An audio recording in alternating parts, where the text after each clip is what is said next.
Direktur VR46 Racing Team Uchiyo Saluchi pernah mengeluarkan pernyataan tak akan pernah melirik Di Gia sebagai pengganti Luca Marini yang akan pindah ke Honda. Luca, mungkin tahun depan dia tidak bersama kami. Anda harus berbicara dengan Honda untuk mengetahui detail kontraknya, karena kami belum tahu level kontrak ini. Saya berbicara untuk tim saya dan untuk pengganti Luca, kami tidak mempertimbangkan Di Giannantonio. Kami ingin pembalap muda di motor kami, jelas sahabat Valentino Rossi itu. Uchiyo menjelaskan tim sedang mencari pebalap dari Moto2 tanda merek dagang untuk menggantikan Luca Marini.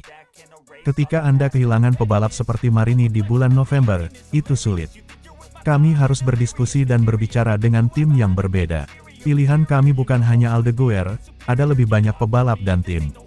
Tony Arbolino adalah sebuah pilihan. Saya suka Tony, dia cepat dan dia orang Italia. Dia adalah nama lain, tapi dia bukan satu-satunya. Kita lihat saja dalam 4 hari ke depan. Saya kurang tidur dalam seminggu terakhir. Pablo bekerja sangat keras. Kami berusaha menyiapkan tim kami untuk bisa melakukan tes dengan kedua pembalap. Waktunya sangat ketat, kita lihat saja nanti. Tidak ada kedua pembalap di balapan, ujian adalah kemungkinan yang ekstrim. Tapi kamu tidak akan pernah tahu di dunia ini, tambah dia lagi. Di tengah penampilan Fabio Di Giannantonio yang apik, belum jelas nasib pebalap 25 tahun itu di MotoGP musim depan. Pemenang MotoGP Qatar itu akan kehilangan pekerjaannya pada tahun 2024, setelah Gresini Ducati memilih Marc Marquez. Manajer Fabio Di Giannantonio bersikeras pebalapnya masih bisa bersaing untuk mendapatkan kursi VR46 yang kosong. Ini menjadi kesempatan terakhir untuk bertahan di kelas utama. Fermin Aldeguer, talenta remaja Moto2, merupakan pilihan pertama VR46 untuk menggantikan Luca Marini, yang akan pindah ke Repsol Honda. Namun negosiasi dengan Aldeguer berjalan alot dan belum menghasilkan terobosan. Di sisi lain Luca Boscoscura, pemilik tim Moto2 Speed Up, ingin mempertahankan Aldeguer. Pebalap muda Spanyol itu kabarnya mendapat tawaran untuk bergabung dengan Pramac Ducati pada 2025 jika dia bertahan di Moto2 untuk 1 musim lagi. Negosiasi yang alot itu membuka pintu bagi Di Giannantonio. Saya akhirnya melihat titik terang, setelah periode yang cukup sulit, kata Diego Tavano selaku manajer Fabio Di Giannantonio. Penderitaan ini tidak mudah untuk dijalani. Saya pikir sesuatu bisa bergerak, kami melakukan obrolan pertama dengan VR46, saya optimis, tambah dia lagi. Performa Di Giannantonio meledak sejak dipastikan kehilangan kursi Gresini dari Marquez. Dia finish keempat di Indonesia lalu meraih podium pertama di Australia. Kemudian ia menyalip pemimpin klasemen Francisco Bagnaia di Qatar untuk memenangkan balapan MotoGP pertamanya, di tengah masa depannya yang berada di ujung tanduk. Take shit, I got no love for the fakeness. If you wanna play tough and wanna hate this, I'll always show up. I don't ever slow up. Diakui Valentino Rossi, pembalap juara Fabio Di Giannantonio bakal gabung skuad Valentino Rossi, kolaborasi di MotoGP 2024. Performa pembalap Italia semakin merajai MotoGP. Valentino Rossi dan manajer pribadi Fabio Di Giannantonio, Diego Tavano, menyatakan bahwa ia akhirnya melakukan kontak dengan skuad Valentino Rossi, Muni VR46 Racing Team, soal kans kolaborasi di MotoGP 2024. Tavano pun mengaku kini optimistis soal masa depan kliennya. Giannantonio yang terdepak dari Gresini Racing, saat ini belum menemukan tim untuk 2024. Ia sempat jadi salah satu opsi Repsol Honda, tetapi skuad itu lebih memilih Luca Marini, dan kesepakatan ini tampaknya akan diumumkan di sela pekan balap MotoGP Valencia, 24–26 November tahun 2023.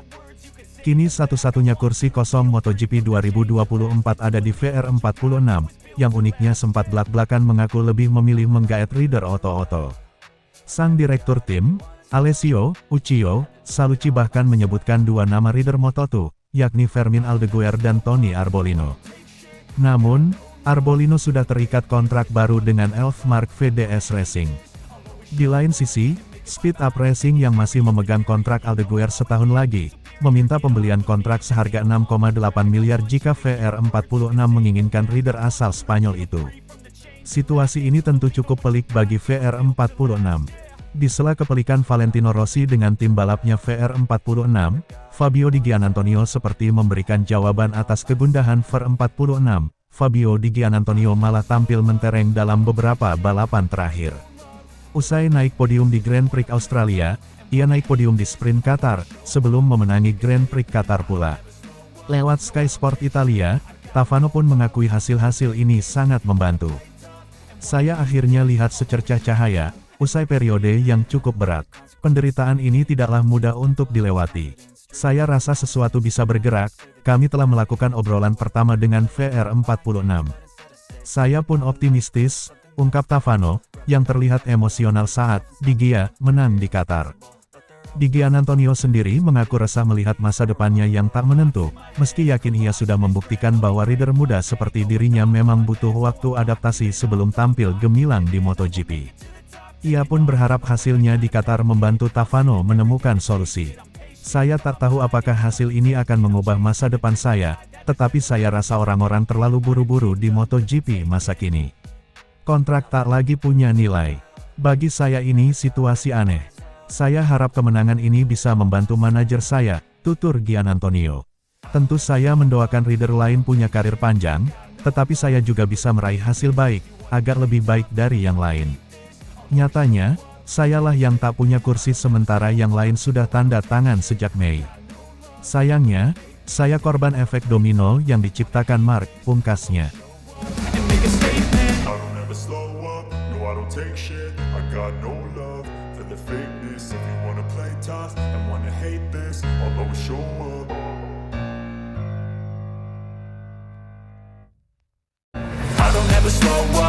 Marco Bezzecchi segel peringkat ketiga kejuaraan dunia MotoGP 2023. Pembalap Muni VR46 Racing Team Marco Bezzecchi mengamankan peringkat ketiga kejuaraan dunia MotoGP 2023. Saat ini, murid Valentino Rossi itu mengumpulkan total 326 poin. Angka ini terpaut 58 poin dari peringkat ketiga, Brad Binder, Red Bull KTM Factory Racing, yang memiliki 268 poin. Artinya, apapun hasil di seri terakhir di GP Valencia akhir pekan ini tidak akan mempengaruhi posisi Bezzecchi di klasemen pembalap. Bezzecchi tampil cukup menjanjikan di tahun keduanya di kelas primer, MotoGP. Dia merebut podium 3 di seri pembuka di Portugal, lalu menjuarai balapan utama di seri berikutnya di Argentina. Di seri ini, Bezzecchi juga merebut podium 2 pada sesi sprint Race.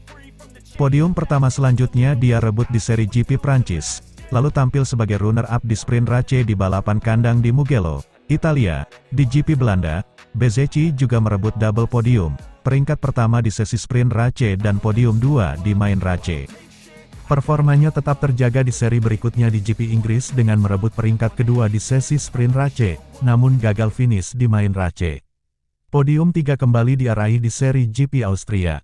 Kembali ke Italia, Misano, Bezzecchi merebut double podium. Peringkat kedua di sprint Race maupun di main Race. Podium pertama kembali dia rebut di GP India. Lalu peringkat ketiga di sprint Race di sirkuit Mandalika, GP Indonesia. Bezzecchi masih memungkinkan untuk menambah jumlah kemenangannya musim ini jika mampu mengungguli lawan-lawannya di seri terakhir di Valencia, Spanyol, akhir pekan ini.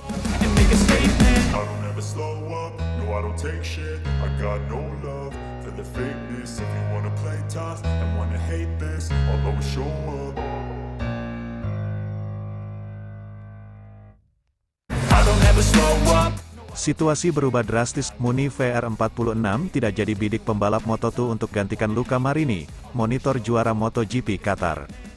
Bursa perpindahan pembalap jelang MotoGP 2024 semakin ramai, adalah efek domino akibat kemungkinan kepindahan pembalap Muni VR46, Luca Marini ke Repsol Honda untuk menggantikan Marc Marquez.